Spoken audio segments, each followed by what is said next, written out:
As I was requested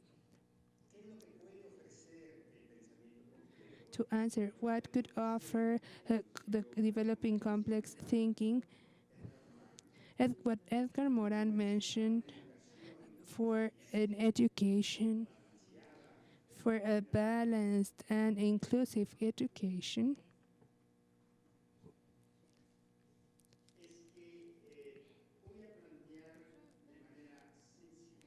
I will try to explain simply 6 premises. The first premise I will speak about is that there are, I'm sorry, apologies.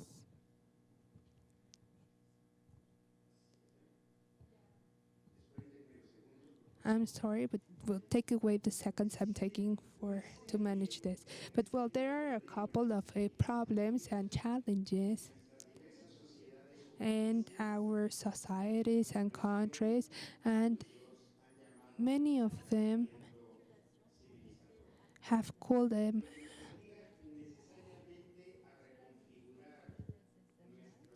necessary challenges, and this has led us to reset how we take care of life and how we educate our children. So it seems that problems are getting accumulated to live or coexist, and this is what Edgar Morin just mentioned. And these problems, and I quote, is the elevation of life that has damaged the life quality, and bad examples have a shadow bad good examples, and also the unmeasurable way of living has affected life. Urban life has degraded and innovations centered in them have great risks. Products that we consume have lost their quality, and food have lost their taste and virtue. And please tell me if this is real or not. Second premise: to face these challenges and problems that sum up in this problematic scenario to coexist, it is true that in different social contexts,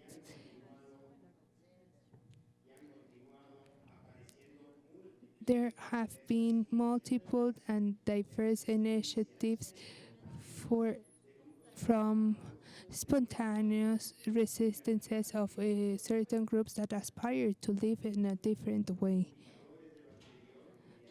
We can say that some indicators are seen of this situation are seen every day in the promotion of an organic life in food, and also in stopping consumption of products, and to have a handmade products, and to have more ecological buildings, and to have regenerated ecologies, and to have reforms for working conditions of multiple humanitarian services for young people, and the reestablishing of local societies, and a revival of new solidarities.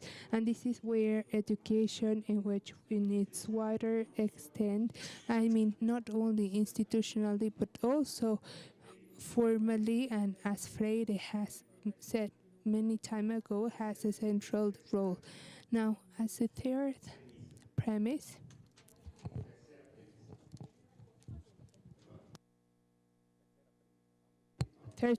right? This is how things are. We have to ask ourselves towards these problems and this emerging society that is looking for new communities.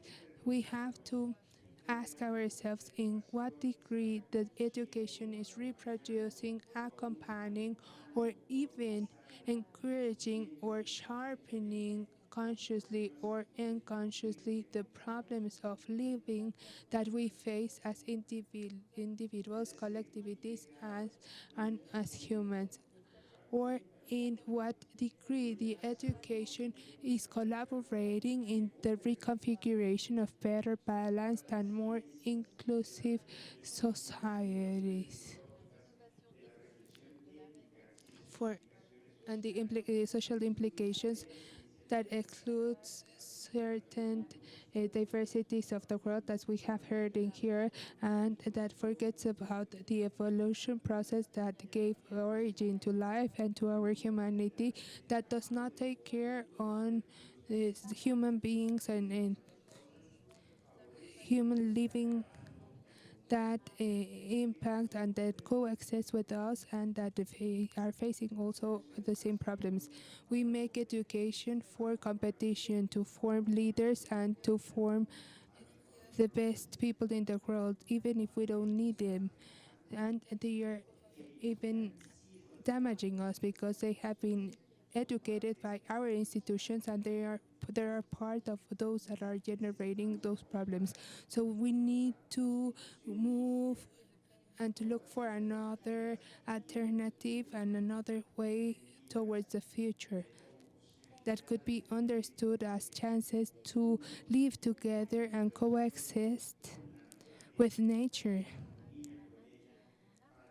and harmony. So education shows or is successful. The four premises. We must also ask ourselves in which way education can strengthen its potential together with other groups or actors of civil society in order to generate feasible possibilities that contribute to the reconfiguration of our communities, our national societies, and the whole of our humanity. So Edgar Morin answered this question by addressing our educational commitments. Even if we are overwhelmed due to the technological progress and disappointed by this, Edgar offers us to walk towards the future in order to create bonds, fraternity, and better relationships between communities, working with solidarity and in balanced and inclusive communities.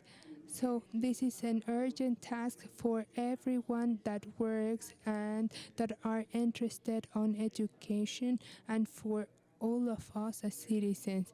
We need thinkings and we need to rethink on education, and we need also action to transform education.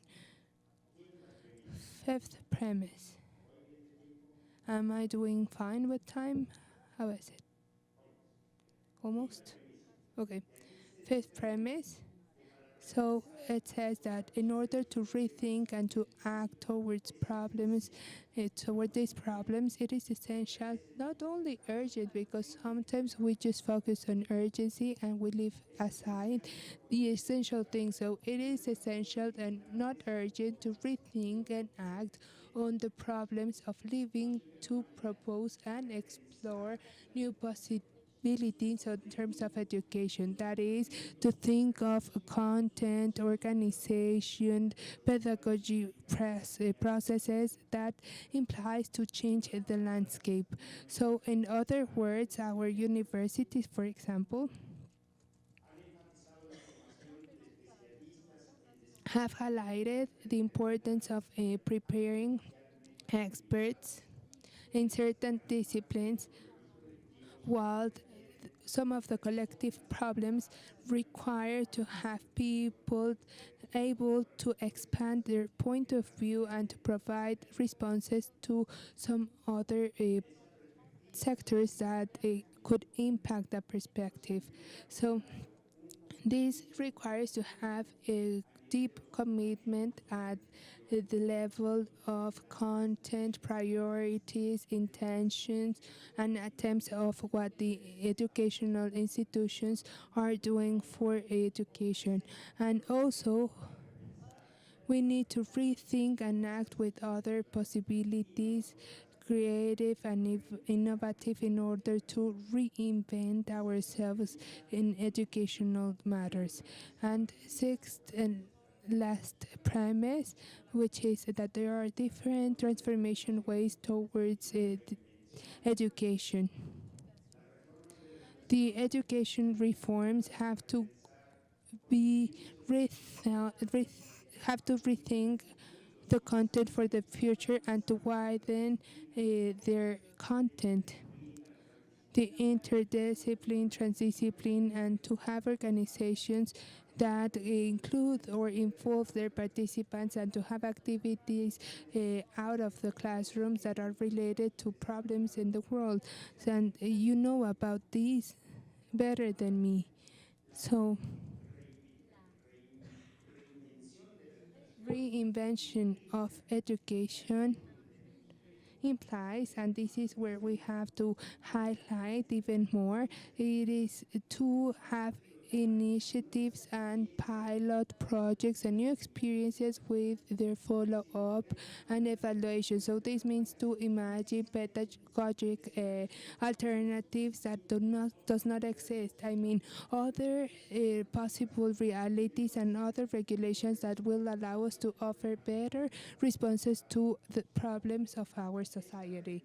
This educational reivindication, which invites this complex thought, compels us to question ourselves and to widen the reference frameworks, philosophical, scientific, cultural, upon which we base our actions, our educational actions. According to Edgar Morin, through their immense work, they offer us magnificent ideas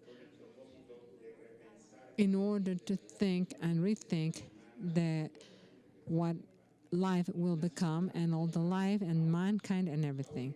A quote which allows me to conclude this brief presentation. The only utopia for the centuries to come, which basis should be established or reinforced urgently, are the utopia of education for all, which performance and realization is the only one able to stop and go around the utopia that we think that is becoming a reality of an uneven world society, which is mainly uncultured, illiterate, which is deemed or prone to consumption or exclusion, shows all the possible way of proselytism, violence, ideological regression, and at the end of the story, to the risk of a planet suicide. I am not talking about our oppressed.